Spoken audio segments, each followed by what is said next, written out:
وأشهد أن محمدا عبده ورسوله. يا أيها الذين آمنوا اتقوا الله حق تقاته ولا تموتن إلا وأنتم مسلمون. أما بعد فإن أصدق الحديث كتاب الله وخير الهدي هدي محمد صلى الله عليه وسلم وشر الأمور محدثاتها فإن كل محدثة بدعة كل بدعة ضلالة وكل ضلالة في النار. kaum muslimin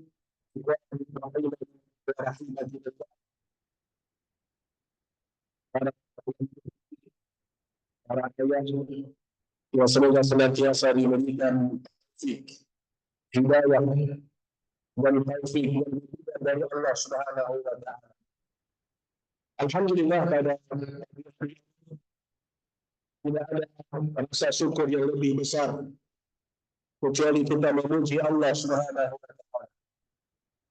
Segala puji bagi Allah atas segala nikmat Islam dan nikmat iman.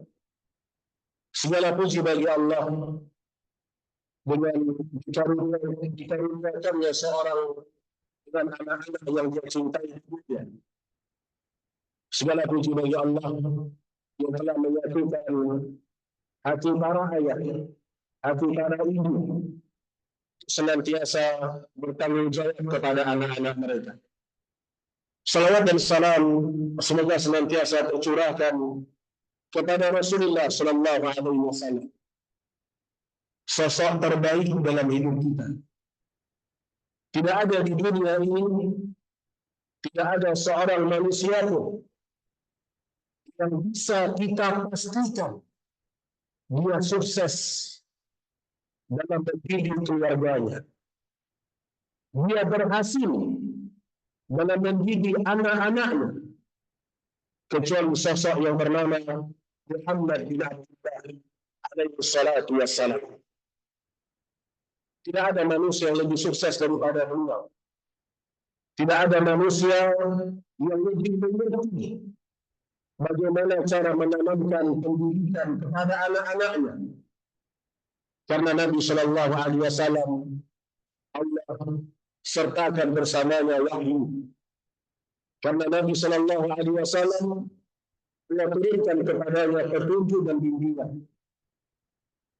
Sehingga tidak ada jalan yang lebih baik dalam anak-anak kita kecuali kita mencontoh Rasulullah Sallallahu Alaihi Wasallam. Semoga salawat itu juga bersambung kepada keluarga besar beliau, kepada para sahabat beliau, dan semoga juga bersambung kepada orang-orang yang senantiasa berjuang menegakkan sunnah-sunnah beliau sampai kelak datangnya hari kiamat. Baik para ikhwan sekalian, para ayah rahimani wa rahimakumullah, bahasan kita pada pagi hari ini bukan bahasan yang baru antum dengar. Dia sebuah tema yang sering dibahas oleh para ustaz, oleh para asatidzah, yaitu bagaimana mendidik anak di era digital. Dan materi ini sudah pernah beberapa kali saya bawakan di beberapa sekolah, namun dengan materi dan judul yang berbeda. Saya pernah menjelaskan tentang penyakit orang tua di zaman now. Dan di antara penyakit orang tua di zaman now, menginginkan anak soleh, tapi dia tidak berusaha mensolehkan diri. Dan masuk di dalamnya bahasan-bahasan yang berkaitan dengan masalah gadget dan semisalnya. Baik para ayah, ikhwan sekalian rahimani wa rahimakumullah, kalau kita melihat di masa kita sekarang dalam anak-anak kita, itu banyak permasalahan. Padahal Adalah yang kita ajarkan pendidikan di masa sekarang adalah anak-anak yang lengkap dengan semua fasilitas. Coba kita bandingkan. Apa beda zaman dulu dengan zaman sekarang dalam pendidikan? Manusianya itu juga. Bahkan setiap manusia yang terlahir ke dunia ini harus kita meyakini mereka terlahir dalam kondisi fitrah. Ditanamkan dulu Bapak Ibu sekalian. Semua anak-anak kita ketika dia lahir ke dunia ini, dia bukan seperti kertas putih, bukan. Orang sering mengatakan anak itu seperti secaruk kertas putih. Salah ini, Pak. Bukan. Karena kalau dikatakan anak-anak itu seperti kertas putih, berarti dia tidak membawa apapun ketika lahir. Padahal Allah Subhanahu wa taala berfirman, "Wa inni khalaqtu 'ibadi unatha kulluhum." Sesungguhnya aku telah menciptakan hamba-hambaku, termasuk anak-anak kita. Hunatha kulluhum, condong kepada kebaikan. Semua mereka. Tidak ada satu pun manusia yang lahir ke dunia kecuali dia membawa sifat baik dalam diri dia. Thumma atathum asyayatin fajtalathum an dinihim. Namun kemudian syaitan datang kepada mereka dan merusak agama-agama mereka. Difahami dulu, sebenarnya anak saya sifat-sifat baik. Sadari bahwasanya setiap anak kita sebenarnya baik. Sebenarnya anak yang saleh. Sebenarnya anak yang cinta kepada ayah ibu. Pada itu adalah firman Allah. Jadi jangan putus asa, coba. Udah terlambat, Ustaz. Ustaz bahas masalah gadget, udah terlambat, Ustaz. Anak saya udah kecanduan gadget. Akhirnya dibiarkan anaknya begitu aja. Jadi penting kita punya keyakinan dulu. Anak saya sebenarnya orang baik, orang soleh. Itu satu dalil yang menyebutkan tentang visi seorang anak ketika lahir. Juga dikeluarkan oleh hadits Rasul Sallallahu Alaihi Wasallam dalam hadis Imam Al Bukhari, "Ma min maulidin yuladu 'ala al-fitrah." Tidak ada seorang anak pun yang lahir ke dunia ini kecuali dia berada di atas fitrah.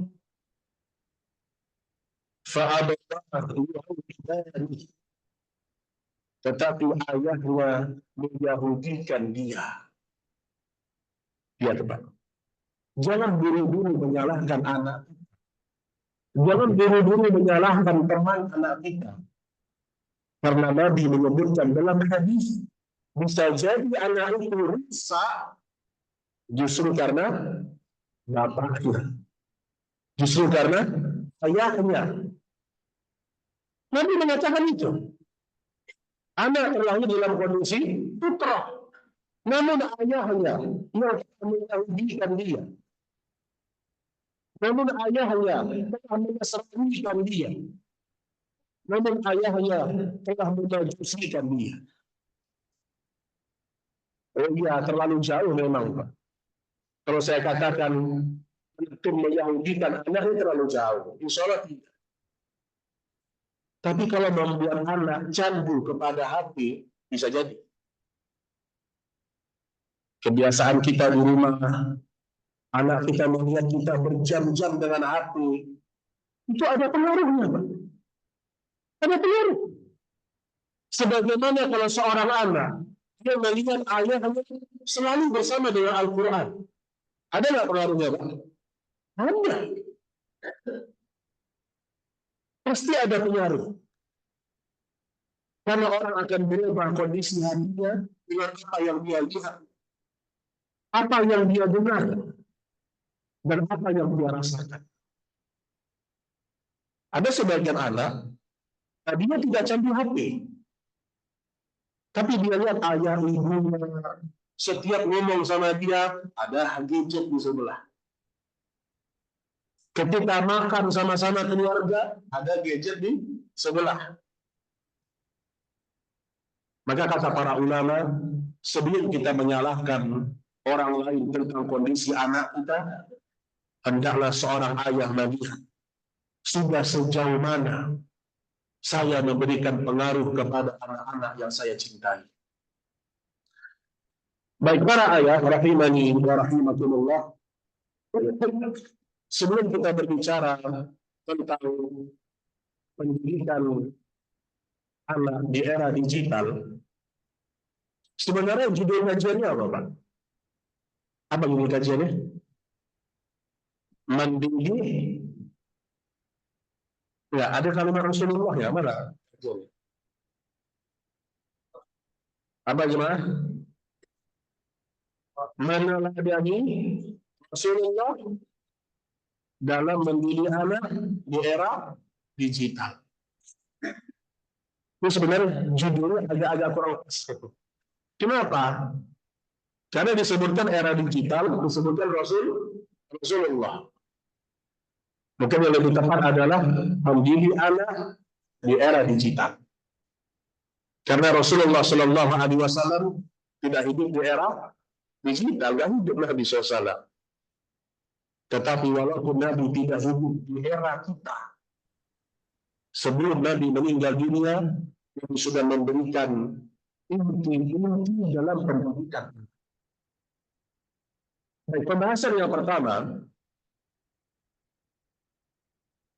yakinilah bahwasanya setiap nikmat akan Allah tanyakan di hari kiamat. Saya ingin masuk pada poin ini. Harus kita meyakini tidak ada satu nikmat yang kita rasakan kecuali besok di akhirat Allah tanya sama kita. Kalaulah nikmat uang 10.000, kemana kita keluarkan, dari mana kita dapatkan, tanya di hari kiamat, maka bagaimana sosok seorang anak yang Allah amanahkan kepada kita. Jangankan bicara anak, uang 10.000, bahkan lebih kecil daripada itu, Allah akan tanya di hari kiamat. Dari mana kau dapatkan uang itu? Dan kemana engkau keluarkan? Yang berhasil menjawab dan jawabannya benar, Allah akan sediakan surga untuk dia di akhirat. Namun barang siapa yang gagal dalam menjawab, Allah siapkan api neraka untuk dia di akhirat. Maka Rasulullah Shallallahu Alaihi Wasallam ketika beliau mengatakan kepada dalam sebuah hadis yang sahih, kullukum ra'in wa kullukum mas'ulun 'an ra'iyati. Setiap kalian adalah pemimpin, dan setiap pemimpin akan Allah tanya di hari kiamat. Jadi masalah mendidik anak ini bukan masalah antara kita dengan anak saja. Masalahnya kalau kita gagal mendidik anak kita, ada pertanggungjawaban di hari akhirat. Itu kalau kita beriman kepada Allah. Itu masalahnya. Bukan masalahnya anak saya tidak mau diatur. Bukan masalahnya anak saya kena fitnah. Bukan itu. Tapi meyakini saya di hari kiamat atas perbuatan-perbuatan yang dilakukan anak saya, yang saya tahu itu adalah dosa dan maksiat. Jadi di pembahasan yang pertama, sadari, yakini, seyakin-yakinnya anak adalah amanah, dan Allah akan tanya setiap kita di hari kiamat tentang nikmat anak. Makanya Allah Subhanahu wa taala mengatakan al-malu wal banun zinatul hayatid dunya. Harta dan anak-anak itu adalah perhiasan dunia kalian. Maka jangan sampai kita sebagai seorang ayah, dia melihat anak melakukan dosa, dia melihat anak lalai dalam ketaatan kepada Allah, cuek kepada anak yang berjam-jam bermain dengan HP-nya, cuek aja gitu. Ini pembahasan yang pertama. Yakini bahwasanya kita sebagai seorang ayah akan Allah tanya di hari kiamat. Kemudian yang kedua, kalau kita berbicara masalah pendidikan digital, jemaah sekalian, ada dua sisi yang bisa kita bahas. Ada sisi positif dan ada sisi negatif. Tergantung kita mau bicarakan yang mana. Tetapi karena kita berbicara masalah parenting agama Islam, sebuah kaidah menyebutkan menghindar dari bahaya itu dijauhkan daripada mengambil manfaat. Ingat kaidah ini. Menghindari sebuah bahaya itu lebih didahulukan daripada mengambil sebuah manfaat. Orang tidak perlu diajarkan apa fungsi pisau. Orang ngerti. Itu tidak. Pisau ini bisa motong buah, bisa motong daging. Tapi yang harus dijelaskan, pisau ini bisa membunuh seseorang. Adapun efek positif, semua mengetahui. Namun yang kita sering lupa, efek negatif dalam gadget anak-anak kita. Maka kita akan bahas dari sisi efek negatif gadget di masa-masa pendidikan anak. Bagaimana ini merahmati Allah Subhanahu wa taala. Kita lihat coba. Kita melihat perbedaan zaman dulu dengan zaman kita sekarang. Contoh, dulu tidak semua orang punya HP. Itu sudah sudah ada. Yang lahir tahun 80, 90, itu sebelum itu. Sehingga sebagian orang kalau dia mau nelfon, dia harus berangkat subuh-subuh. Kemana Pak? Wartel. Kenapa subuh? Bayangkan. Sehingga karena orang nelfon itu susah, ketika dia dapat kesempatan berbicara dengan orang lain, dia akan berbicara sesuatu yang benar-benar manfaat. Itu di masa dulu. Sehingga orang tua kalau nelfon anaknya ke pondok pesantren, dia fokus kepada pendidikan anak. Karena mahal dibayarnya nih. Adapun di masa sekarang, semua orang hampir memiliki HP. Ini kita lihat dulu zaman dulu. Apa efek dari penggunaan gadget di masa sekarang bagi anak-anak? Kita lihat.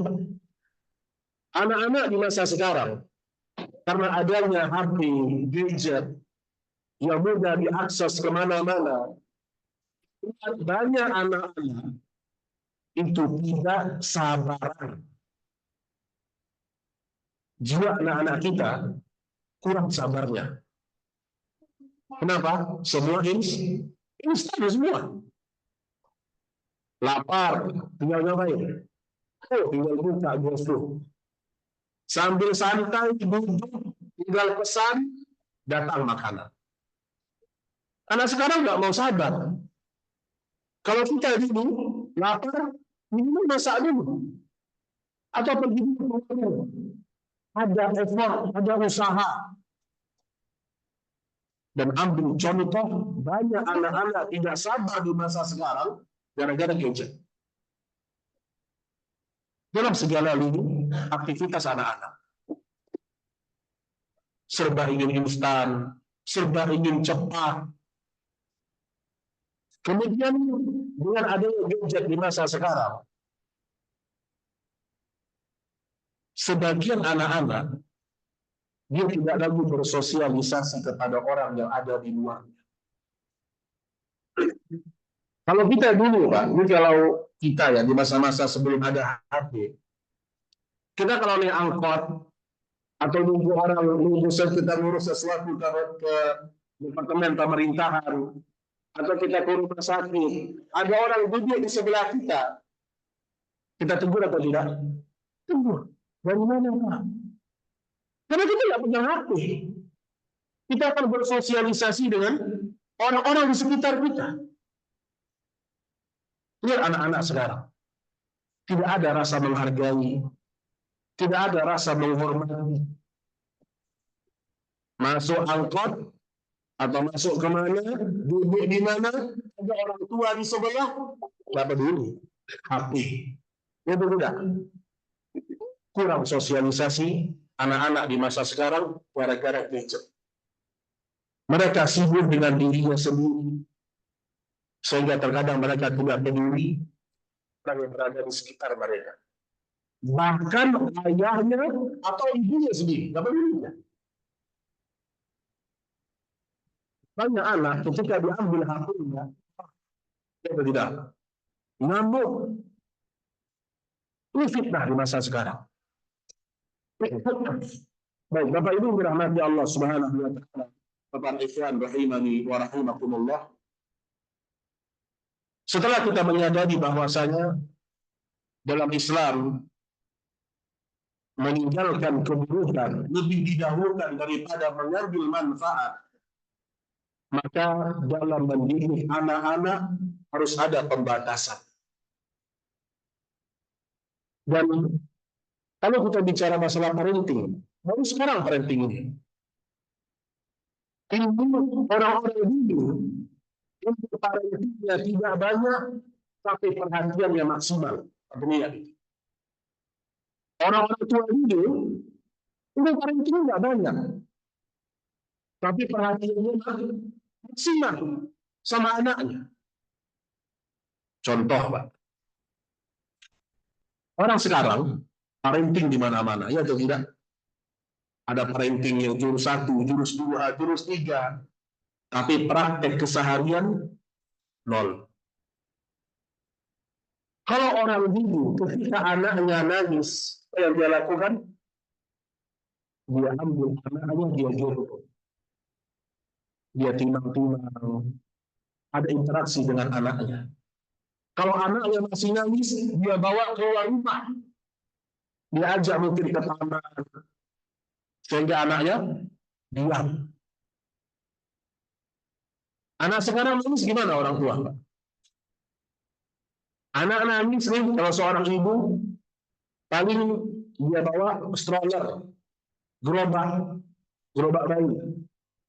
Diletakkan anaknya di gerobak bayi itu, dia ajak main keluar. Sambil dorong gerobak bayi, dia main HP. Kurangnya perhatian. Iya, dia bersama dengan anaknya. Tapi apa? Pikirannya sama HP. Maka tadi saya katakan, terkadang kitalah yang membuat kita rusak. Anak melihat kita main HP berjam-jam. Ayah main HP terus, ibu main HP terus. Anak bingung mau main dengan siapa?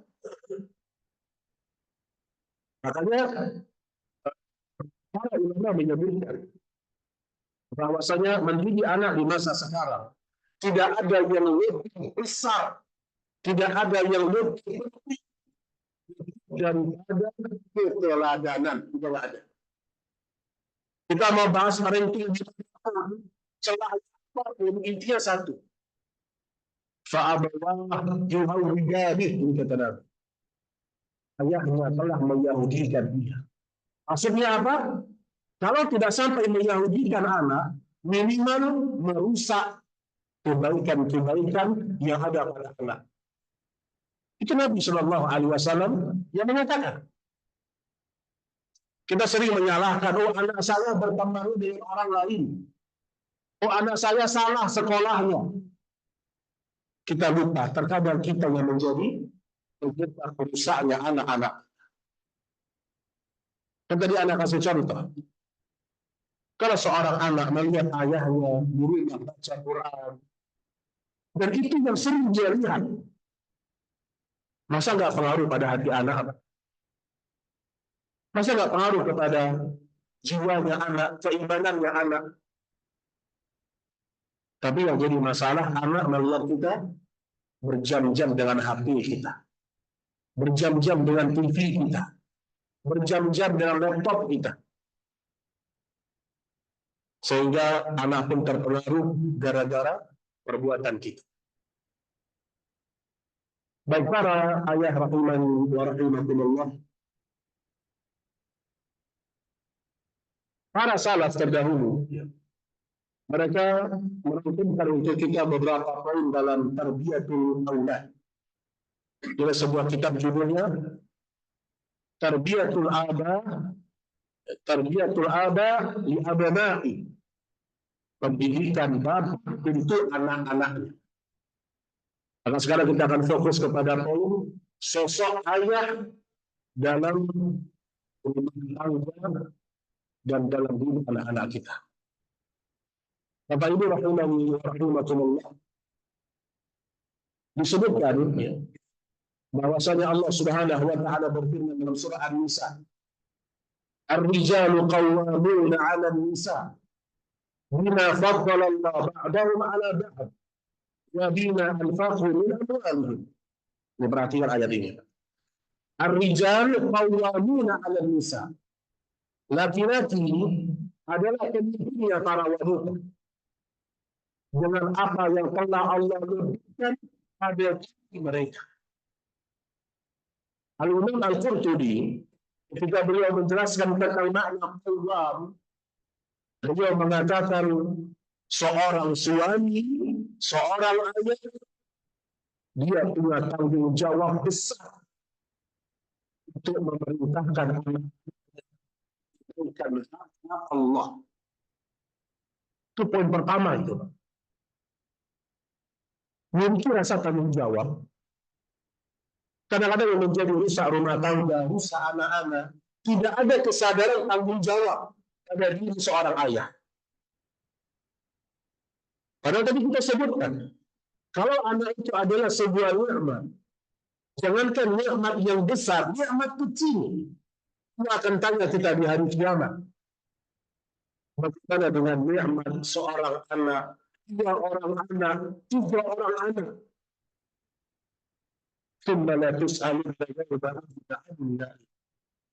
Kelak semua kalian akan ditanya oleh Allah tentang nikmat-nikmat yang telah kalian dapatkan di dunia.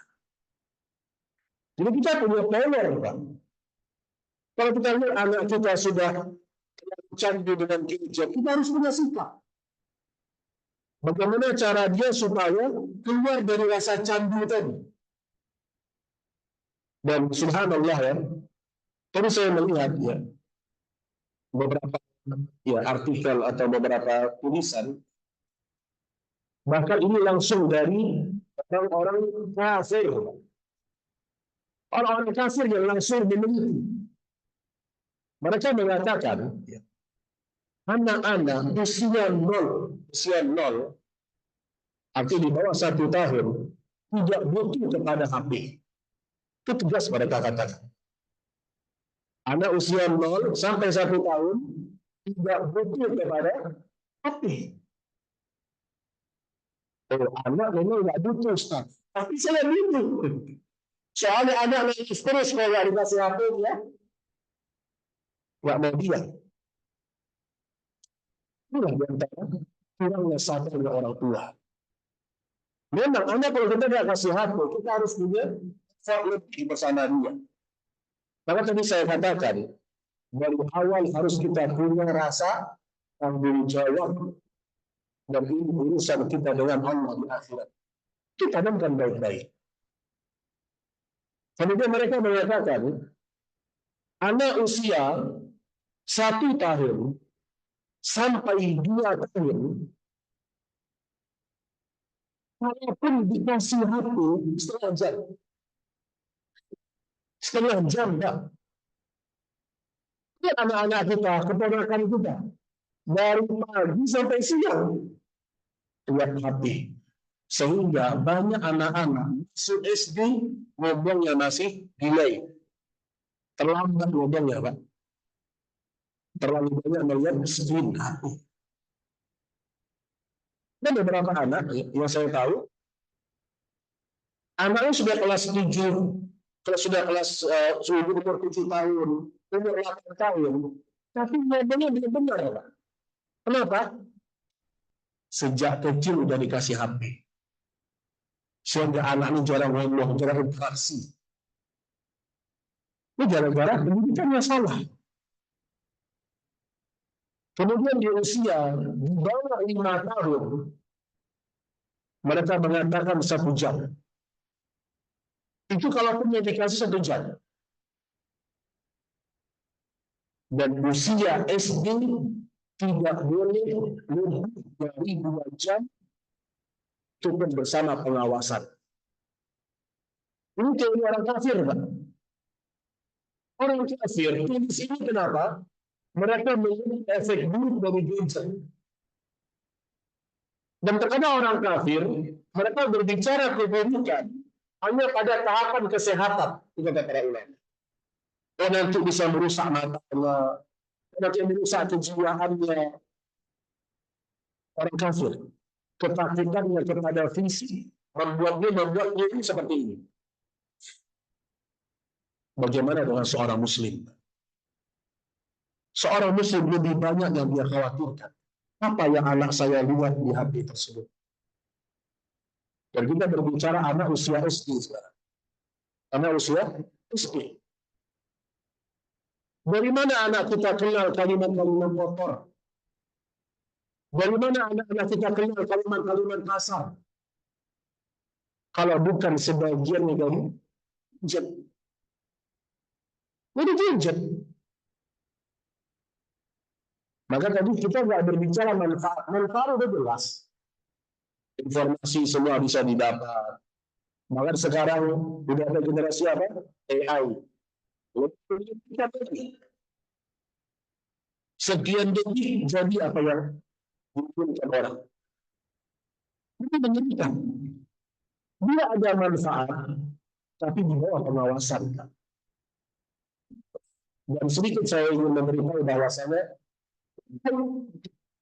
salah seorang masyayikh di kota Madinah, dia mengatakan begini, orang kafir di masa sekarang, mereka ingin menghilangkan kebiasaan menghafal ada anak-anak kaum muslimin.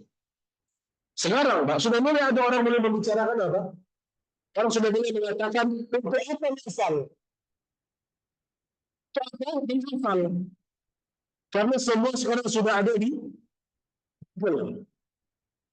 Berapa hafal kata mereka?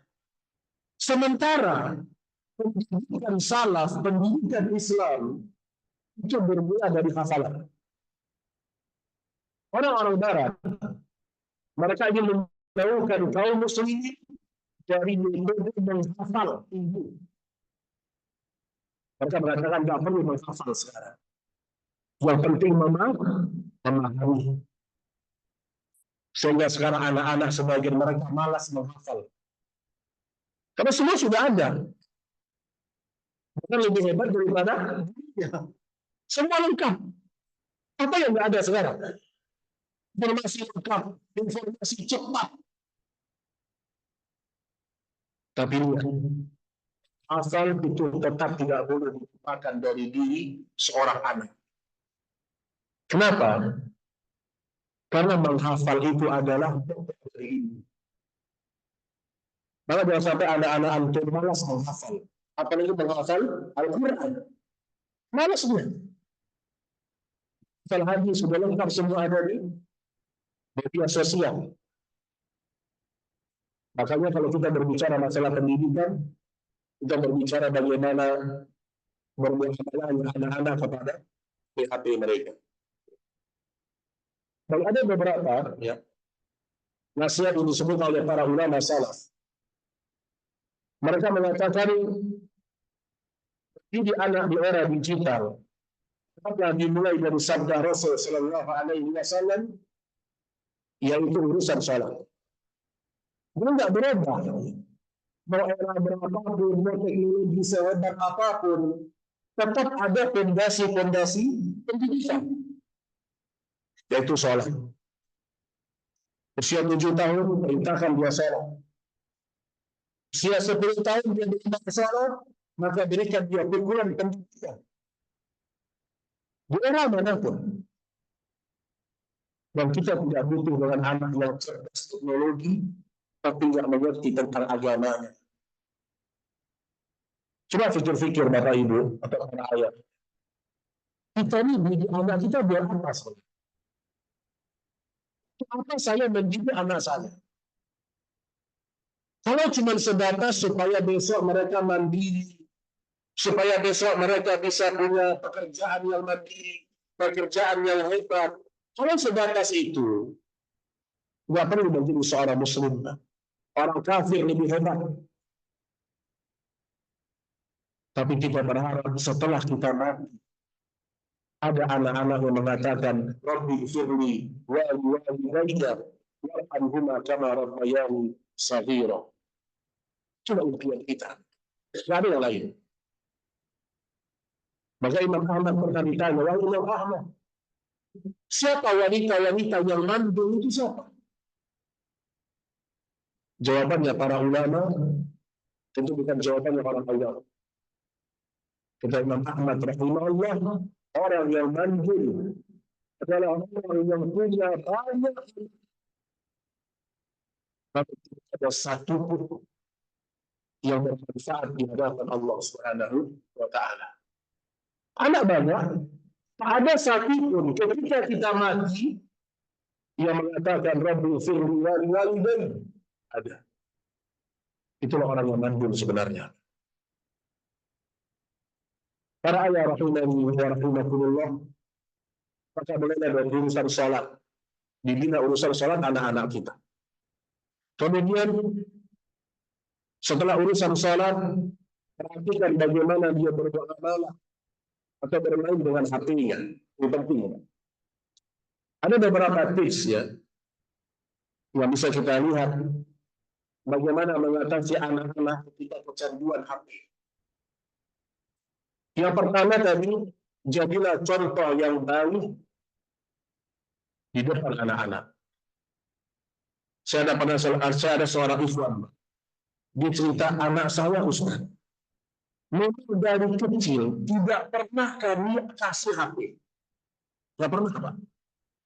Bahkan dia pun, suami istri, kalau butuh lama megang HP, mereka punya tempat khusus.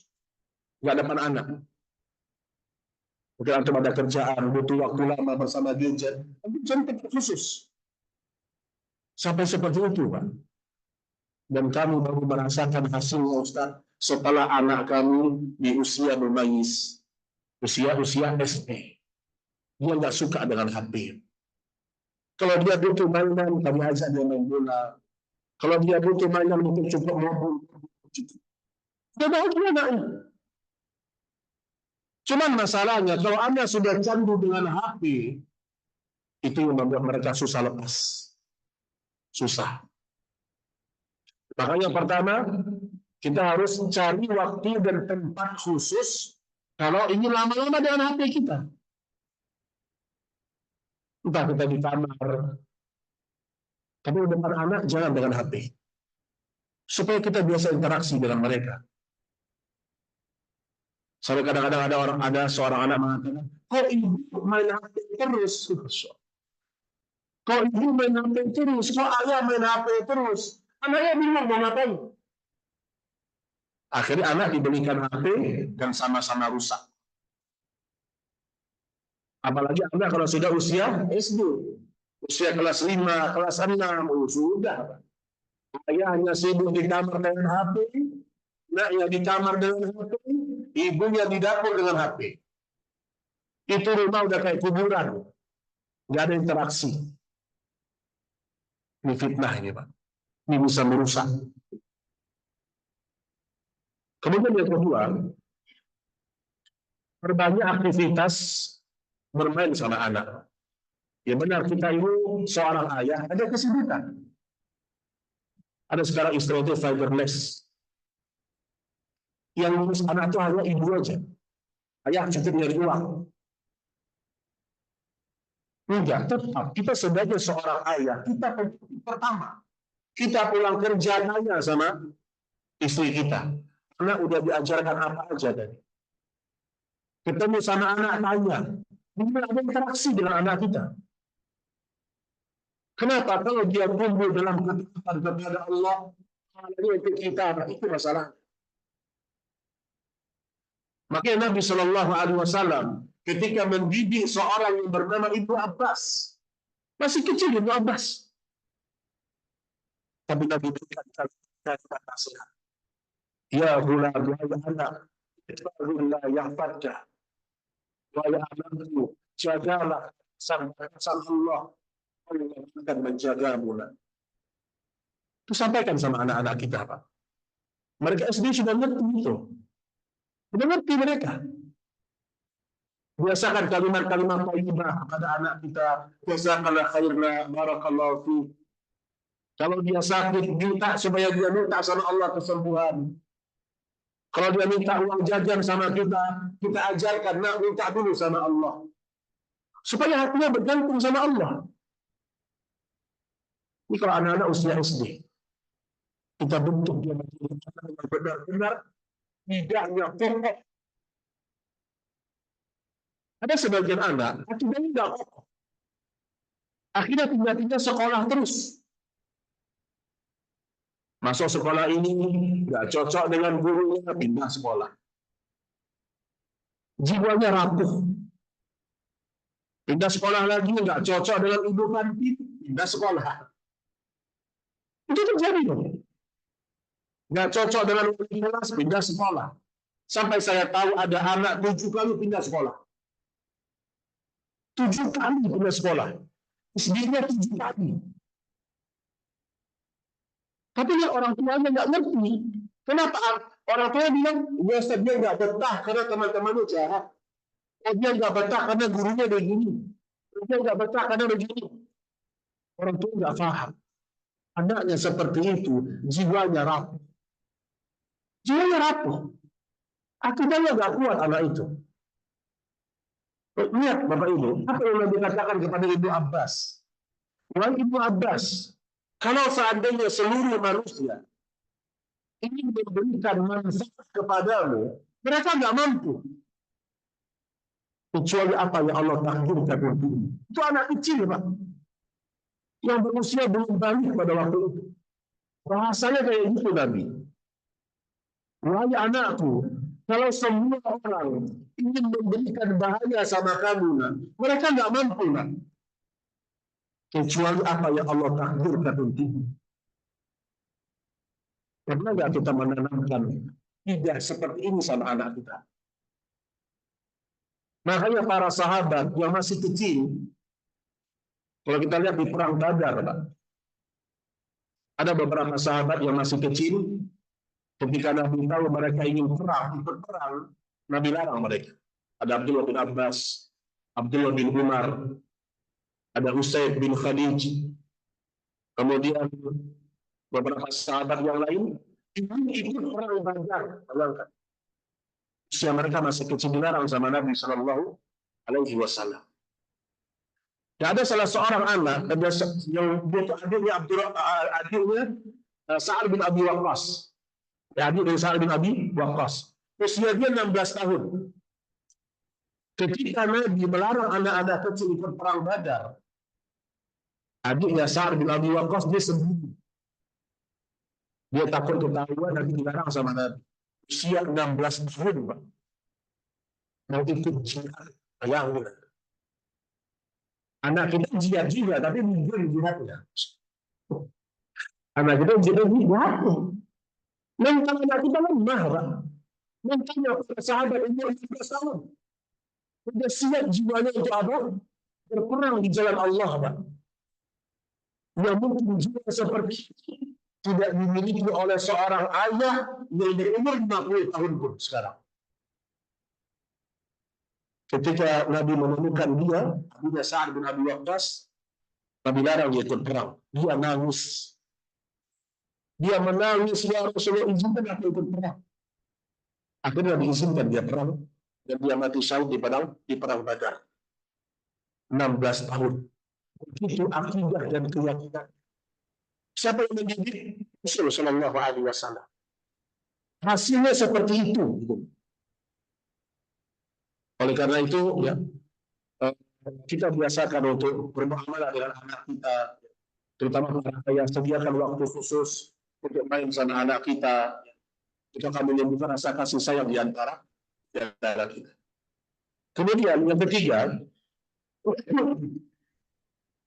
dampingi anak ketika mereka harus bersama gadget. Ada salah seorang masyaikh di kota Madinah, dia menyebutkan anak-anak SD, kalaupun dikasih HP, dia harus berada di ruangan keluarga. Disaksikan oleh semua ayahnya, ibunya, dia sedang main HP. Nggak sendirian, enggak. Ini di kamar sendiri, anak kelas 5 di kamar sendirian. Terlalu bebas dia. Kalau mau pakai HP, nih, tahu 1 jam di ruang tengah. Ini kita bicara anak SD ya. Anak SD nggak butuh HP sebenarnya. Nggak butuh mereka. Kecuali hal-hal yang benar-benar darurat. Emang bisa saya tanpa HP? Bisa. Dan banyak yang berhasil.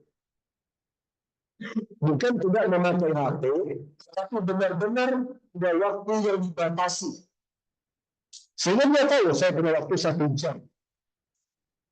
Sehingga dia manfaatkan untuk hal-hal yang jangan dia main di kamar sendirian dengan HP-nya. Dan juga dibahasakan kepada anak-anak, HP kami ini bukan punya kamu. Ini HP ayah pinjamkan. Kalau anak ini lebih tepat sebenarnya. Karena kalau kita bilang ini HP dia menguasai. Anak-anak akan menguasai HP-nya. Kok ayah ambil HP saya? Kok ayah buka HP saya? Kita tidak diatur sama anak ini. Kadang-kadang kita sebagai orang tua malah takut sama anak. Kok ibu berani buka HP saya? Bingung. Masya Allah, Pak. Anak kelas 6 SD ngomong sama ibu.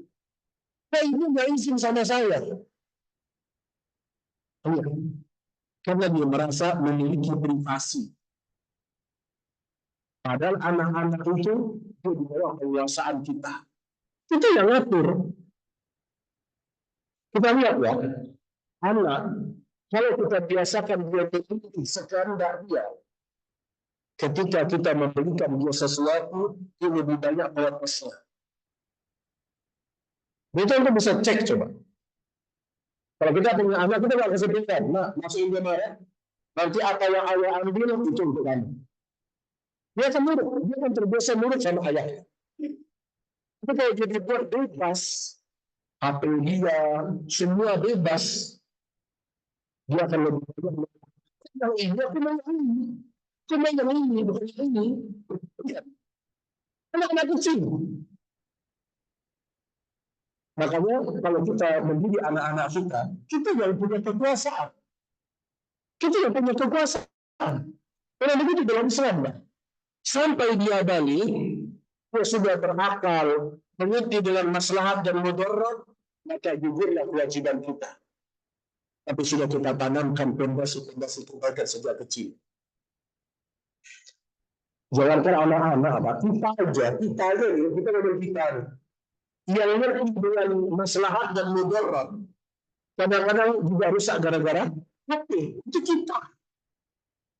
Kita yang ngerti ini kebaikan, ini keburukan, ini dosa, ini maksiat.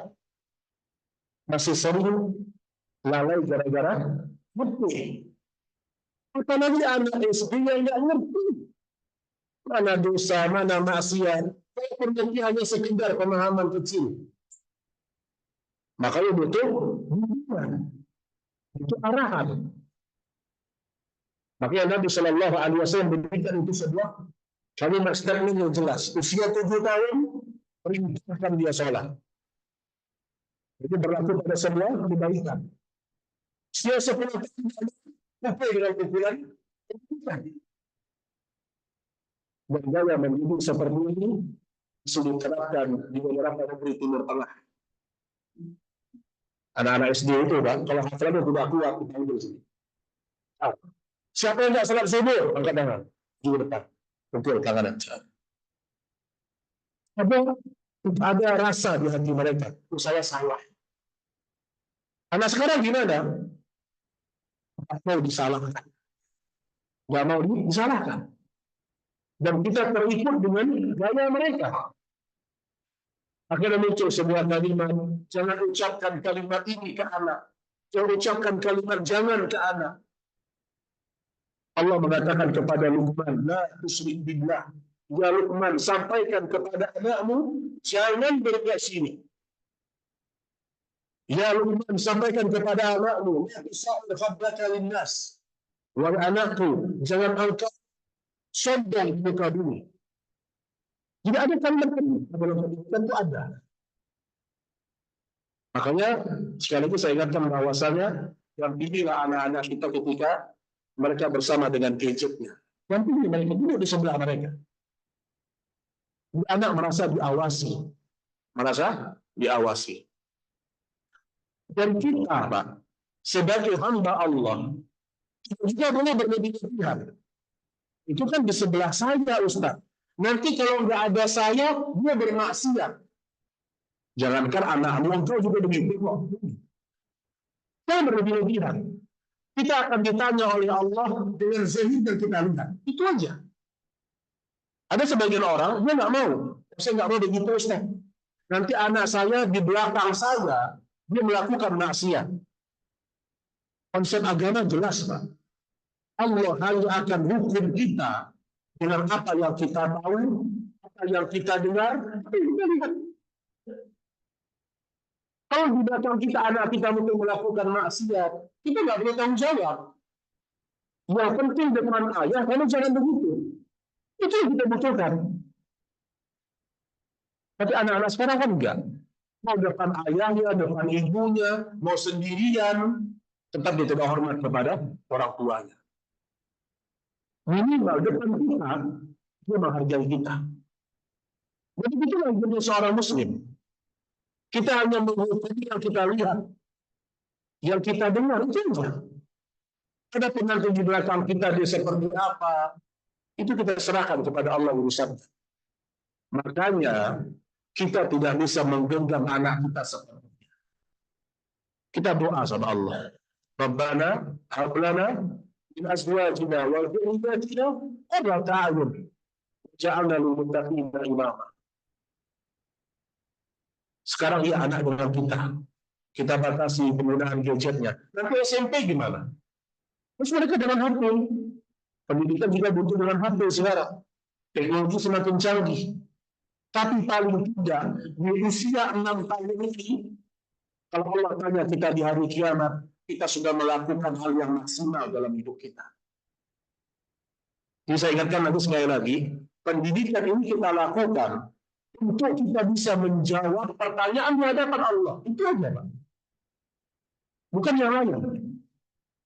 Karena kita adalah orang beriman. Dan Allah Subhanahu wa taala mengatakan, "Inna min auladikum wa azwajikum aduwwun lakum fahdharuh." Sesungguhnya sebagian dari istri-istri kalian, sebagian dari anak-anak kalian adalah musuhnya Allah. Buat kalimat Allah. Sebagian dari istri kalian, sebagian dari anak-anak kalian itu musuhnya Allah.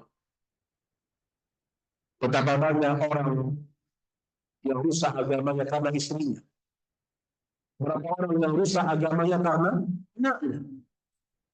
Gara-gara sayang sama anak, ingin menyekolahkan anak, ingin memasukkan anak ke kampus favorit, dia rela untuk korupsi misalnya. Gara-gara cinta sama anak, anak menjadi musuh dia. Dan tidak pernah Allah mengatakan itu adalah fitnah bagi kalian, tidak pernah.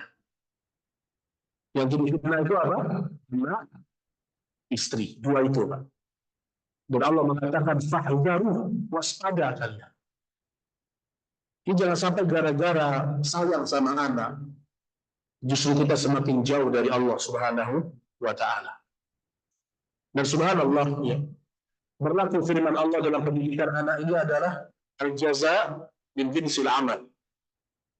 Balasan sesuai dengan usaha. In ahsantum li anfusikum. Kalau kalian melakukan kebaikan itu untuk kalian juga. Dan terkadang Masya Allah, Pak, ya, ada sebagian ayah yang nggak banyak ngobrol sama anaknya. Dia nggak banyak ngatur, dia berdoa sama Allah. Allah jaga anak-anak. Dia jaga sholatnya sebagai seorang ayah. Dia jaga dari harta yang haram. Dia berhutang, dia sama anaknya. Anaknya salah dia ingatkan. Tapi karena ketakwaan dia kepada Allah, Allah memberikan hidayah sama anaknya. Itu banyak.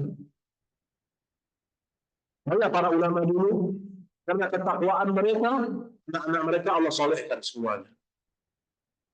Sebagaimana disebutkan dalam Al-Quran, wa kana abuhuma salihah.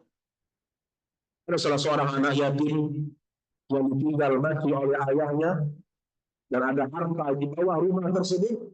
Allah jaga harta itu untuk mereka. Kenapa? Wa kana abuhuma salihah. Karena dulu ayah ibu mereka adalah orang-orang yang soleh kepada Allah Subhanahu wa Ta'ala. Jadi sebenarnya semakin kita mensolehkan diri, Allah akan memperbaiki urusan keluarga kita. Itu sudah pasti. Kalau kita sudah berusaha mensolehkan diri, mencontohkan yang terbaik sama anak-anak kita, namun ternyata belum ada hasil, ingat, itu berarti adalah ujian. Jangan berhenti. Ujian dan cobaan bagi seorang anak. Nabi Nuh anaknya kafir. Nabi Nuh keluarganya kafir. Nabi Ibrahim ayahnya kafir. Jadi maksud saya, jangan juga berkecil hati kalau kita sudah berikhtiar, namun ternyata anak kita belum mendapatkan hidayah. Baik, yang terakhir para ayah rahimani wa rahimakumullah.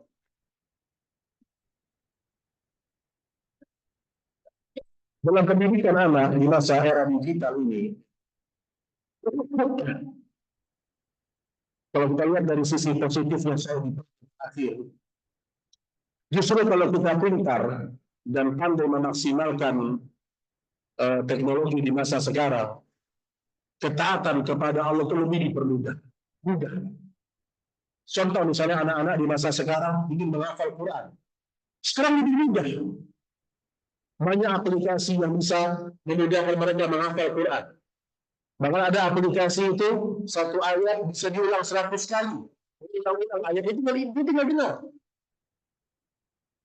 Jadi maksud saya banyak juga manfaat dari era digital. Tinggal kita mengingatkan kepada anak-anak kita.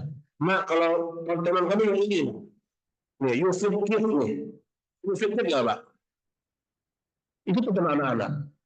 Kisah para nabi, para rasul itu teman kamu. Serahkan dia. Sebagian anak tontonannya apa? Joget-joget, TikTok. Ya Allah, Pak. Anak usia 5 tahun joget-joget. Anak usia kelas 5 SD joget-joget. Kelas 4 SD sudah ngerti dengan hal-hal yang orang dewasa tahu. Itu gara-gara gadget semuanya. Makanya kita arahkan kepada kebaikan. Nah, kamu menghafal Quran suka, kamu suka ini, kasih tahu. Tunjukkan. Sebatas waktunya. Karena untuk masanya anak SD, dia tidak butuh kepada HP sebenarnya. Kita dulu nggak butuh sama HP, Pak. Sebenarnya sama juga di masa sekarang. Dan hendaknya para orang tua jangan dia punya sifat tidak tegaan. Ini kadang-kadang juga tidak tegaan. Ustaz, anak-anak nyiwer buat temannya menggir, Ustaz. Makanya dalam agama kita menilai kebenaran itu dari apa? Dari wahyu. Dari wahyu. Makanya anak-anak itu kita harus tahu dengan siapa dia kumpul, kemana kita pergi. Karena dia menghina. Karena kita didik anak itu sudah bagus. Gara-gara bergaulnya salah, rusak lagi. Kita perbaiki lagi. Makanya oleh karena itu seorang ayah hendaklah dia bertakwa kepada Allah dan dia memperhatikan semua yang anak-anak lakukan di rumah.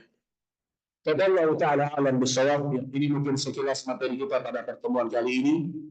Namun kesimpulannya adalah sadar dan yakinilah mendidik anak adalah tanggung jawab yang akan Allah tanyakan di hari kiamat. Itu yang paling penting. Kita berhasil mendidiknya, kita mendapatkan pahala jariah yang begitu besar. Kita gagal mendidiknya, kita cuek, kita tidak peduli, kita akan mendapatkan juga mudarat yang besar di hari kiamat. Dan semua nikmat akan Allah tanyakan di hadapan kita di hari kiamat tentang apa yang telah kita dapatkan dari nikmat anak-anak kita. Mudah-mudahan Allah Subhanahu wa Ta'ala memberikan kita kekuatan dan bisa mendidik anak-anak kita melakukan Allah Subhanahu wa Ta'ala. Wallahu ta'ala a'lam bissawab wa sallallahu ala nabiyyina Muhammad walhamdulillahi rabbil alamin.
Saya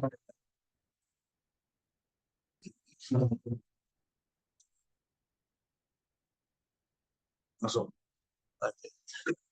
Baik, jazakallah khair atas pertanyaannya.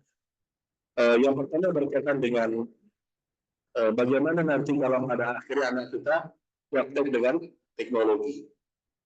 Al-Imam Ibnu Qayyim beliau mengatakan setiap orang yang hendak melakukan kebaikan besar, maka syaitan memiliki dua senjata. Yang pertama, syaitan menggunakan rasa takut yang ada pada diri manusia dan rasa sedih yang ada pada tubuh manusia. Maka rata-rata kita tidak jadi melakukan kebaikan super biasanya karena ada dua sifat ini. Kalau saya halangi anak saya, nanti gaptek. Jadi rasa takut ditunggangi oleh syaitan. Sama seperti sebagian ayah yang bekerja di tempat yang haram, tempat riba. Dia tidak berani keluar. Ditunggangi rasa takutnya. Sebagian orang tua dia pakai asuransi. Karena pakai rasa takut. Nanti kalau saya meninggal, nanti kalau anak saya begini, pakai asuransi. Jadi syaitan menggunakan rasa takut yang ada pada diri manusia. Maka Ibnu Qayyim mengatakan, lawanlah rasa takut itu. Karena biasanya ketakutan itu kan pernah terjadi kalau engkau melihatnya karena Allah. Yakin itu.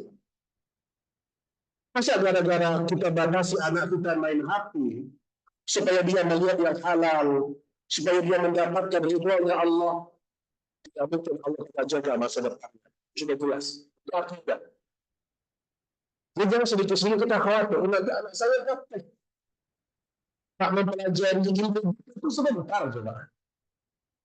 Anak kita masuk setahun kursus, udah canggih insya Allah.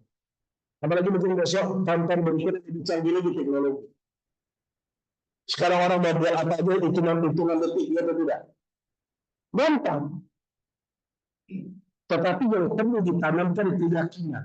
Tapi kalau dari kecil kita nggak jaga dia dengan gadgetnya, sehebat apapun dia dengan teknologi, kalau agamanya rusak buat apa?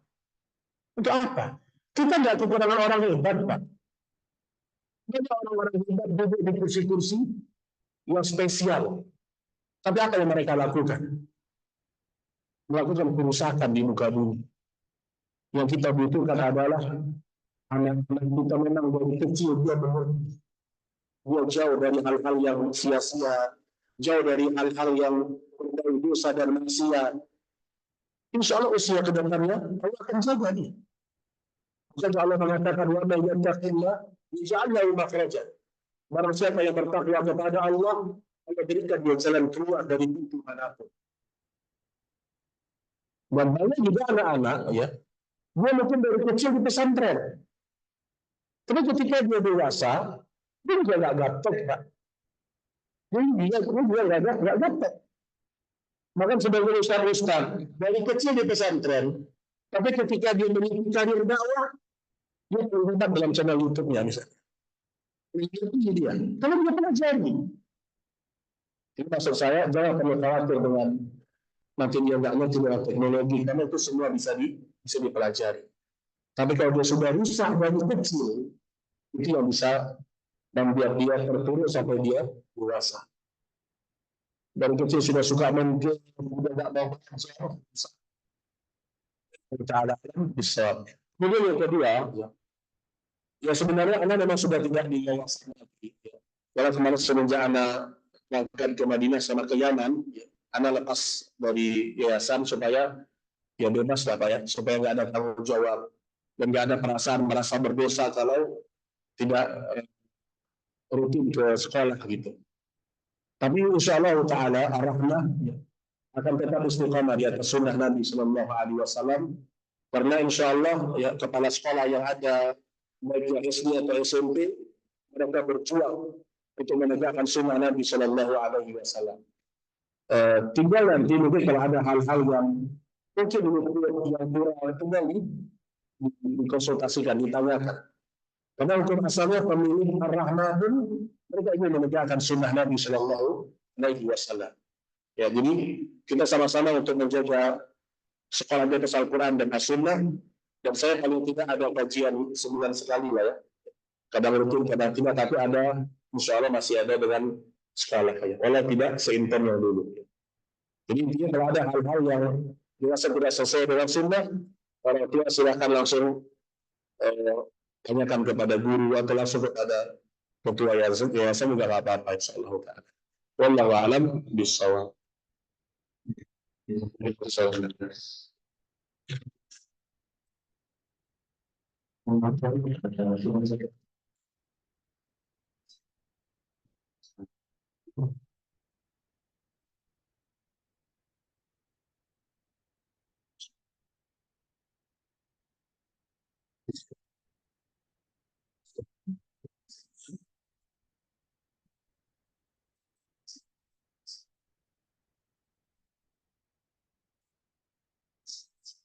Sunnah ya.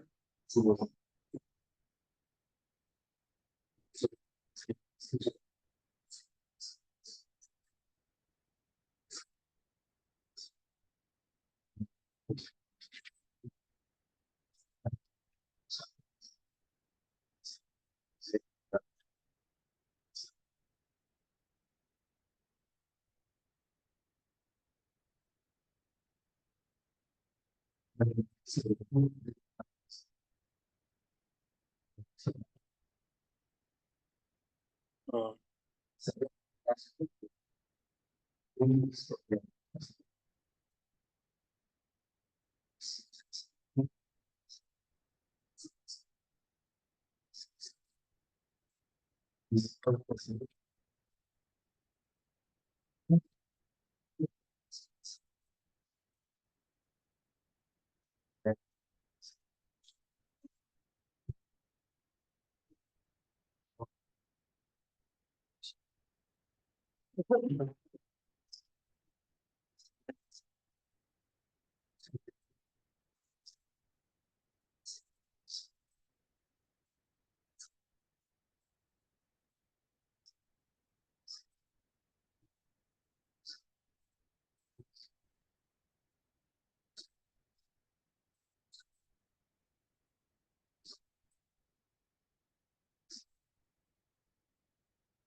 Barakallahu fiik. Waalaikumsalam. Ya, sejauh yang saya tahu, ya, belum ada pendidikan yang lebih hebat daripada pesantren. Silakan di cross check, belum ada. Kalau kita bicara masalah adab, akhlak, iya, pesantren banyak kekurangan. Tapi memang secara fakta belum ada satu sekolah yang lebih maksimal dalam mendidik anak-anak berakhlak yang mulia, berakidah yang lurus, berpemahaman agama yang benar daripada pesantren-pesantren sunnah. Kalau kita bandingkan dengan sekolah-sekolah lain, masih pesantren ini masih yang terbaik di masa sekarang dalam pendidikan agama. Gimana nggak terbaik, Pak? Karena saya di pesantren 7 tahun, hampir 8 tahun. Setiap 5 waktu kita dijaga sholat kita. Subuh sudah dibangunkan. Jadi memang kegiatan penuh dengan ketaatan. Iya, yang bandel juga ada, tapi lebih banyak yang berhasil kepada agama. Jadi kalau saya mengatakan memindahkan anak ke pesantren dengan niat supaya dia mendapatkan lingkungan yang baik, itu bukan sebuah kesalahan. Justru memang kalau dia laki-laki, kalau bisa dia merantau. Seperti kata Imam Syafi'i rahimahullah ta'ala, merantaulah kalian. Kalian akan temukan pengganti dari keluarga-keluarga kalian. Jadi kalau kita lihat sejarah para ulama dalam belajar, mereka melakukan rihlah talabul ilmi. Ada yang pergi ke negeri-negeri para ulama. Seperti Sufyan Ats-Tsauri yang dia pergi berangkat berjumpa dengan para gurunya, para masyayikhnya. Kata ibunya, wahai Sufyan, setiap bertambah satu hafalanmu, maka lihat rasa takutmu kepada Allah. Kalau bertambah rasa takutmu kepada Allah, lanjutkan belajarmu. Namun kalau tidak, berhentilah engkau belajar. Karena ilmu akan menjadi musuhmu di hari kiamat. Jadi memang sejarahnya para ulama dalam belajar, mereka merantau. Mereka meninggalkan orang tua mereka, dan mereka pulang dalam membawa ilmu-ilmu yang bermanfaat. Jadi nggak ada masalah insyaallah ta'ala, apalagi anak laki-laki terutama ya. Nah laki-laki itu biarkan dia mandiri ya. Saya Pak, diberangkatkan pesantren diantar ke pondok, nggak pernah dijemput lagi. Sampai saya selesai. Nggak pernah dikunjungi, karena saya mondok di Jawa. Diantarkan, kemudian udah nggak pernah dijemput sampai selesai. Ya, karena mungkin kekurangan orang tua juga di situ. Tetapi saya melihat bahwasanya pesantren ini membentuk diri seorang anak. Apalagi anak itu kalau mau, udah itu gas Pak. Kalau anaknya mau dia, tugas saja sudah. Bismillah. Itu jadi insya Allah. Kalau dia mau. Tapi ada anak yang kita suruh, tapi dia mau, itu nggak apa-apa. Tapi yang biasanya gagal itu kalau dipaksa. Sampai di sana, nanti dia bergaul dengan teman-teman yang malas juga. Akhirnya makin rusak, tidak ada. Tapi kalau anak itu kita suruh ke pesantren, dia mau, Apalagi ada semangat, masukkan pesantren. Insya Allah setahun, 2 tahun, udah bagus bahasa Arabnya. Udah bagus sholatnya. Udah banyak hafalan Qurannya, Pak. Dan kita akan merasakan hasilnya ketika mereka selesai. Itu terasa hasilnya. Bagaimana kehormatannya sama orang tua. Itu terasa nanti. Setelah mereka selesai dari pondok-pondok yang berbasiskan Al-Quran dan As-Sunnah. Jadi jadi pondoknya yang benar juga. Jangan jadi pondok yang joget-joget. Sibuk salawatan aja. Ini nggak benar ini.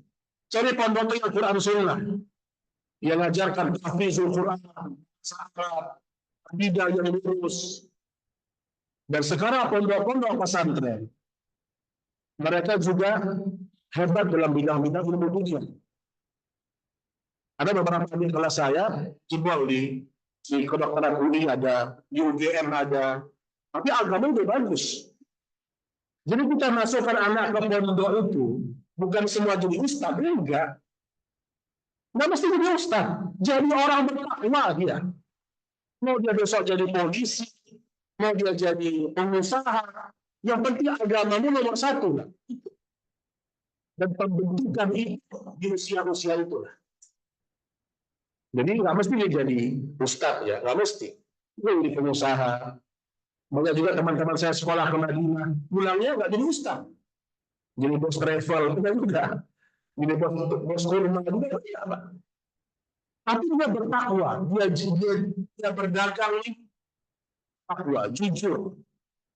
Itu yang kita butuhkan dari pendidikan pesantren. Ya. Walau juga ada kekurangan, pondok pesantren ada, tetapi tetap masih lebih banyak manfaatnya. Ya. Namun kalau seandainya anak itu tidak mau, kita sebagai orang tua yang lebih besar perhatian kita kepada mereka. Ini saudara anak sekolah umum, kemudian kita juga kurang perhatian, oh sudah. Kedepannya anak kita akan jauh dari agama Allah Subhanahu Wa Taala, dan itu sangat menyedihkan hati orang tua. Tapi nanti, rasa itu nanti, setelah mereka dewasa, mereka punya duit, mereka nggak punya adab sama orang tuanya. Itu menyakitkan sekali, Pak. Ya. Karena saya bukan 1-2 kali menemukan orang tua yang ngadu sama saya. Ustaz, anak kami sekolahkan. Dia dokter spesialis bedah jantung.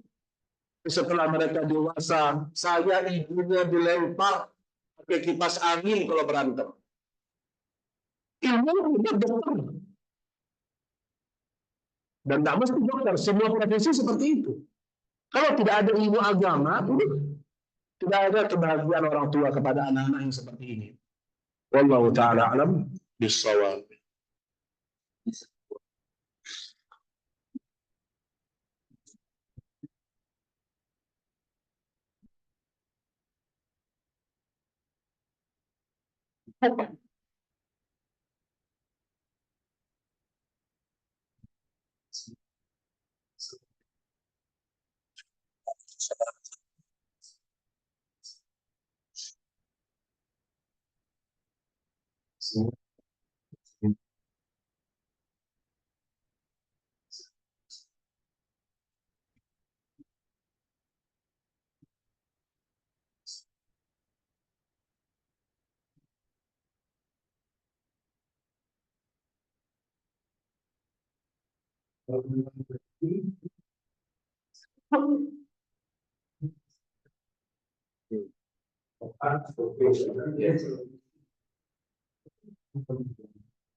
Bekas.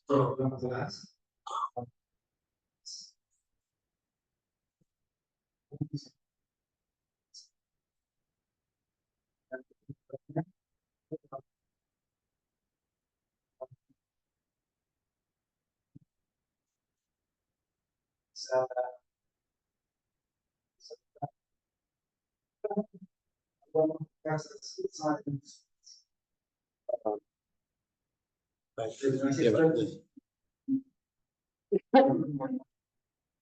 Waalaikumsalam. Ya, barakallahu fiik ya. Ya, jadi dalam masalah parenting ini harus kita garis bawahi bahwasanya perlu dibedakan antara pengalaman pribadi dengan wahyu. Kajian Ingat ayah. Bapak Ibu ya, kalau sudah isinya adalah pengalaman si Ustaz atau mungkin pendapat Ustaz tersebut, kalau tidak ditopang di atas wahyu, maka hukumnya tidak mutlak. Jadi tadi kelar nih. Anak laki-laki dia boleh memilih, itu dia pilihan. Kita butuh dalil. Mana dalil yang menunjukkan anak laki-laki kalau dia masih kecil dia boleh memilih? Apa dalilnya? Kalau anak perempuan dia kasih pilihan. Ya mungkin dari pengalaman beberapa orang cocok, tapi tidak mutlak ini. Jadi selama itu bukan ayat Al-Quran, selama bukan hadis Nabi Shallallahu Alaihi Wasallam, jangan kita terpaku kepada satu konsep. Jangan. Kita yang paling tahu dengan karakter anak kita. Anaknya laki-laki, kelas 4 SD. Kalau kita kasih pilihan terus sama dia rusak, Pak. Nah, minimal hati itu tidak. Kasih pilihan juga begitu. Nah, milih sholat di masjid atau ikut ayah. Sholat ayah di mana? Ayah di rumah soalnya. Oh ya, ayah di rumah soalnya. Jadi kalau anak kita kasih pilihan, namanya anak-anak nggak ngerti, kan? Dia nggak punya ilmu. Tetapi ada kebiasaan-kebiasaan yang tidak bisa disamakan laki-laki dengan perempuan. Tapi kalau konsep mendidik, ya intinya satu. Dalam ayat Allah mengatakan, "Qu anfusakum wa selamatkan diri kalian dan keluarga kalian dari api neraka." Konsepnya itu. Adapun caranya bagaimana, itu masing-masing orang beda-beda. Jangan sampai satu ilmu parenting itu bisa meratakan. Kadang-kadang mungkin cocok di sini, nggak cocok di situ. Itu yang saya tangkap dari penjelasannya para ulama. Kalau dia bukan wahyu, maka jangan pernah kita memutlakkan. Jangan pernah kita mutlakkan. Apalagi dalam proses pendidikan anak-anak. Dalam proses pendidikan anak-anak. Kita hurriyah, bebas. Waktu itu saya tahu dari anak saya. Anak saya ini kalau saya kasih pilihan, malah nggak benar dia. Tapi kalau saya arahkan mana bagus, kearahkan. Makanya seorang ayah, seorang ibu harus mengerti dengan jiwa anak. Harus mengerti dia. Ya, harus mengerti dengan jiwa anaknya. Dan tidak mungkin dia mengerti dengan jiwa anaknya kecuali dia sering bermuamalah dengan anaknya. Sering dia bermuamalah dengan anaknya. Dan anak-anak itu sekarang kasihan, guys. Sebagian ibu itu nggak perhatian sama anaknya.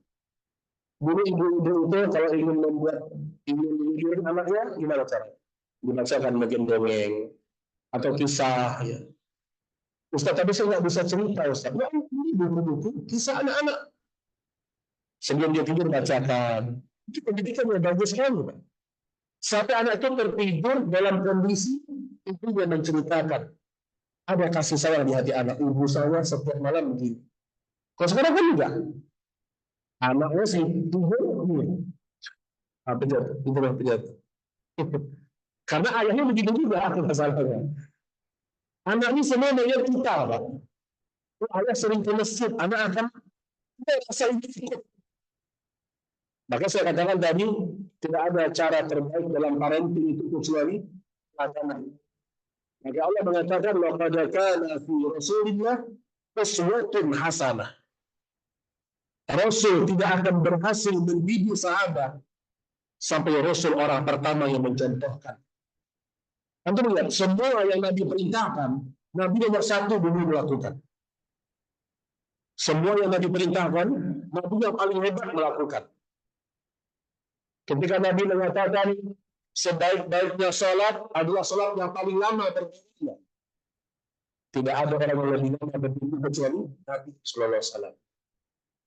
Itu Nabi SAW. Jadi kita sebagai figur untuk anak-anak kita sebagai contoh bagi anak-anak kita. Ya Allah Ta'ala alam bisawab. Kemudian yang kedua, asuransi. Kenapa dia diharamkan? Kalau di situ ada ghararnya. Ada gharar, sesuatu yang tidak bisa dipastikan. Contoh gini, kita asuransi mobil misalnya. Setiap bulan kita bayar 200 ribu. Terus ketika mobil kita tabrakan, kita diberikan biaya lebih besar dari apa yang kita kasih. Ya beruntung kita. Tapi kalau mobil kita nggak tabrakan, ya uangnya hangus. Menurut ya, tidak ada kejelasan. Nah, kalau misalnya konsepnya di uang kas tadi, ya, beda antara asuransi dengan tabarruat. Artinya tabarruat, sumbangan. Jadi kalau sifatnya adalah sukarela, tidak apa-apa. Jadi misalnya sukarela ini setiap sifatnya tidak wajib gitu ya. Setiap anak-anak yang menyumbang setiap bulan 50 ribu misalnya. 50 kalau ada yang sakit diambil dari sini. Kenapa tabarruat? Itu tidak ada masalah kalau menolong dalam kebaikan. Tapi kalau sifatnya sudah diwajibkan, di sini harus ada pembicaraan dulu. Ya. Harus ada pembicaraan. Apakah semua setuju atau tidak? Kemudian kalau misalnya, ya, uang itu suatu saat tidak ada yang sakit, bagaimana kalau uang tersebut? Ini banyak pembicaraan berikutnya.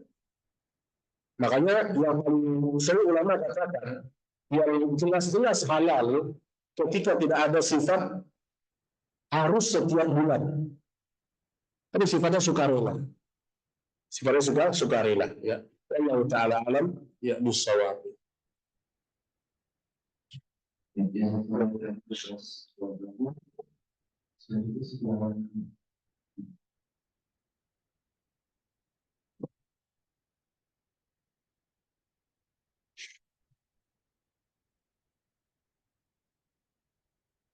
Sedikit coba saya sebelum antum nanya saya tambahkan sedikit lagi ya.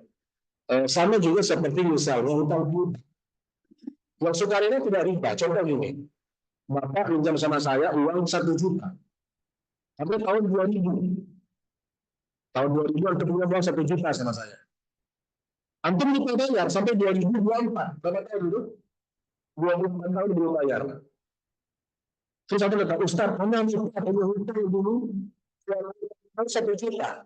Anak kasih antum 10 juta. Riba atau tidak? Minjam ke anak, saya kasih 1 juta. Dia lupa bayar. Karena sudah 25 tahun, dia kasih 10 juta. Boleh atau tidak? Boleh. Itu khusus sunnah Nabi Shallallahu Alaihi Wasallam. Jadi melebihkan kembalian hutang itu disunahkan dengan syarat tidak ada perjanjian di awal. Kalau ada perjanjian riba. Ini anak antum punya 1 juta, kembalikan 2 juta ya. Nah, itu riba. Tapi kalau inisiatif, Ustaz udah baik, udah 20 tahun, nggak pernah lagi. Saya lebihin 5 juta misalnya. Itu justru disunahkan oleh Nabi Shallallahu Alaihi Wasallam. Sifatnya sukarela, ya, inisiatif pribadi. Ya. Wallahu a'lam bishawab. Silakan Pak.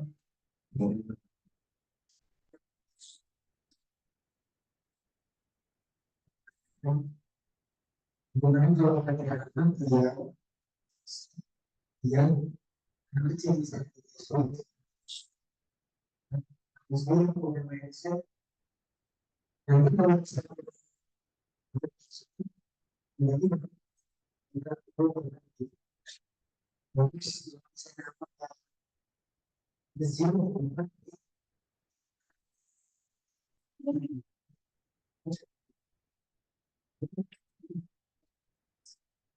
kita jangan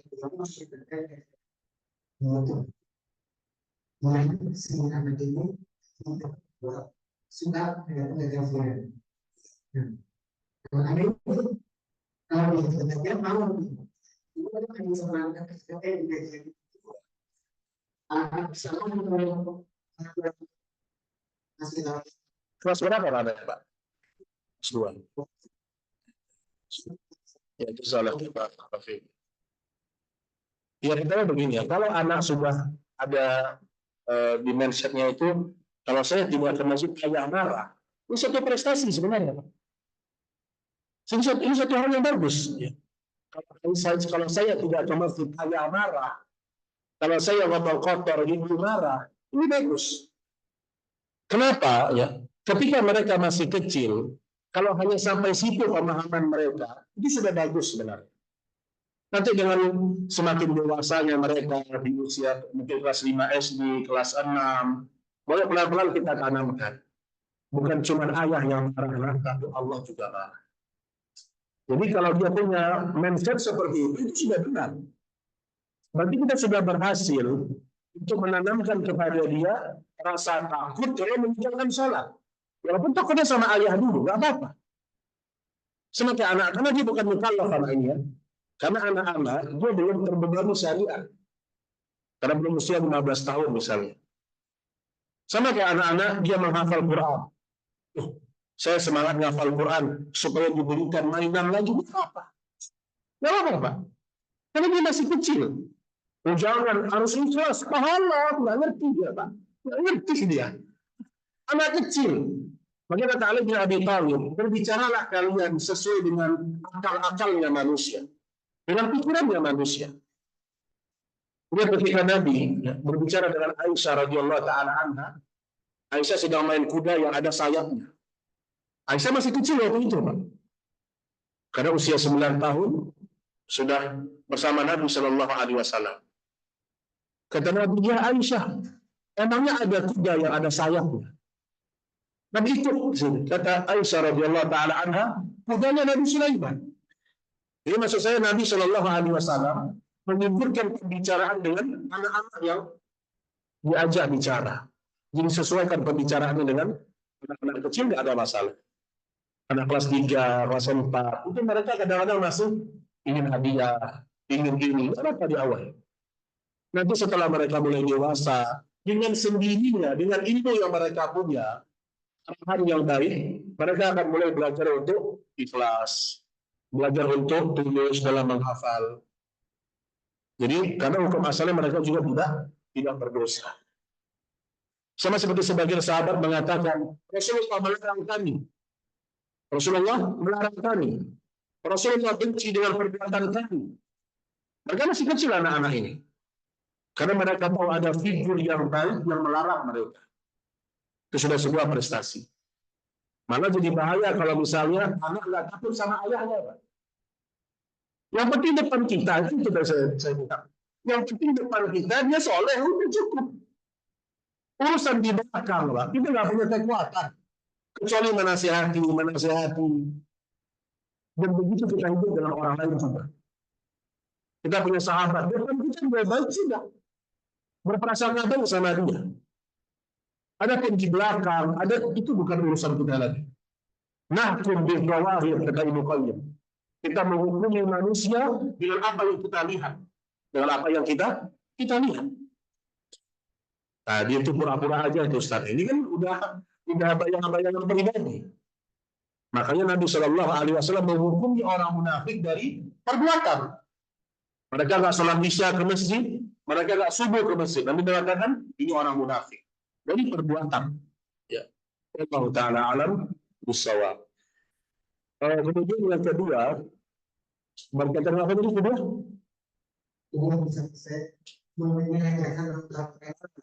Ya. Jadi sebenarnya anak-anak ini, Syaikhul pernah ditanyakan, kalau anak-anak itu di usia-usia yang ya mungkin kelas 2 SD, 3 SD, kalau dengan membawa dia ke masjid, itu memberikan mudarat besar untuk orang-orang yang sedang belajar di situ, maka lebih baik jangan. Karena ada sebuah kaidah mengatakan memberikan maslahat untuk orang banyak itu didahulukan daripada maslahat pribadi. Mungkin iya kita bawa anak kita ke masjid supaya dia terbiasa lihat masjid, terbiasa lihat orang-orang dengar kajian. Ini dia dapat manfaat dia. Namun ternyata anak kita mungkin ribut di masjid. Orang terganggu. Maka di sini jangan kita bawa. Kecuali kita pastikan anak kita benar-benar duduk mendengarkan atau dia main sama temannya di sebelah tapi dia nggak berisik. Itu yang bisa. Karena kadang-kadang anak-anak ini Pak juga mengganggu. Kadang-kadang ibunya main HP, anaknya main juga di kajian itu. Ibunya sibuk dengan HP, nggak dengar kajian juga ibunya. Anaknya lari-lari ganggu para imam yang lain. Ini kita selalu bersama orang. Ya. Jadi kalau kita sudah zalim kepada orang lain, kita dapat dosa nanti. Walaupun anak kita yang melakukan. Jadi kalau anak itu masih terlalu kecil, ya sesekali bawa ke masjid nggak apa-apa. Tapi kalau sudah dia dewasa, mungkin kelas 4 SD udah bisa itu. Bawa dia suruh diam itu sudah bisa. Tapi kalau masih terlalu kecil biasanya lebih banyak mudaratnya, lebih banyak mudaratnya. Kadang-kadang kita juga terbalik sebagai orang tua. Waktu kecil semangat bawa anak ke masjid. Waktu dewasa nggak pernah disuruh ke masjid lagi. Nah ini juga kebalik ini ya. Waktu TK ayo ke masjid sama ayah, waktu TK. Waktu dia sudah balik nggak pernah lagi diajak ke masjid. Dengan alasan punya masing-masing, Ustaz. Kan dia udah balik, Ustaz. Enggak, tetap ajak dia ke masjid.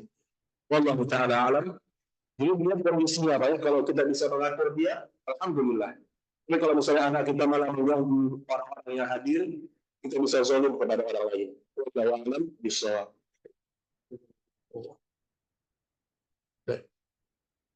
Alhamdulillah ini yang bisa kita sampaikan pada pertemuan ini, dan semua yang kita dengar adalah teori.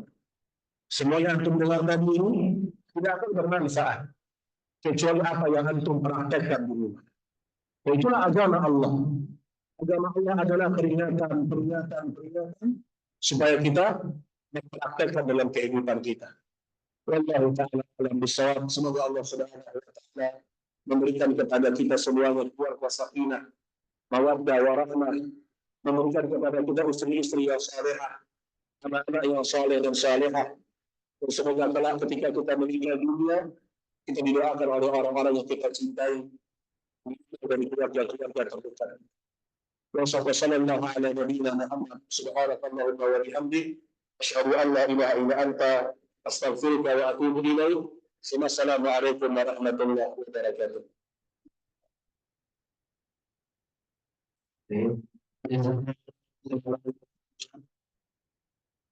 Semua yang disampaikan